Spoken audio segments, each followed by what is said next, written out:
আমি শুরুতেই বলছিলাম কানাডাতে tuition fees are very affordable compare to others destination. আমি মিনিমাম কানাডিয়ান ডলারের কথা যদি বলি, আমি 15,000 to 18,000 বা 20,000-এর মধ্যে বেশ কিছু ইউনিভার্সিটিতে অপশন পেয়ে যাব ব্যাচেলার্স ডিগ্রিতে। আপ টু সেটা 40,000 পর্যন্ত হতে পারে। টিউশন ফিজ আসলে বাংলাদেশেও যদি আমি কনসিডার করি, এক এক ইউনিভার্সিটি এক এক রকম tuition fees, same as everywhere. কানাডাতেও সেম, বাট আমি মোটামুটি 18-20 হাজার কানাডিয়ান ডলারের মধ্যে অনেকগুলো ইউনিভার্সিটিতে আন্ডারগ্রেডের প্রোগ্রাম পেয়ে যাব।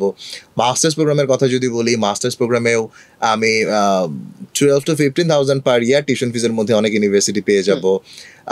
ডিপ্লোমা প্রোগ্রামের কথা যদি বলি, 14 to 16 বা 18,000 কানাডিয়ান ডলারের মধ্যে পার ইয়ারের টিউশন ফিজের মধ্যে আমি ডিপ্লোমা প্রোগ্রামের কোর্স পেয়ে যাব। PGD PGC also same. Post ব্যাকলারের ডিপ্লোমা প্রোগ্রাম আছে, সেগুলোও এরকম 18-20 হাজার Canadian dollar per year tuition ফিজের মধ্যেই পাওয়া যাচ্ছে। সো ইয়া, টিউশন ফিজ বেশ অ্যাফোর্ডেবল, ডিপেন্ড অন ইউনিভার্সিটি, আমি কোথায় যাচ্ছি সেটা আসলে ডিপেন্ড করছে।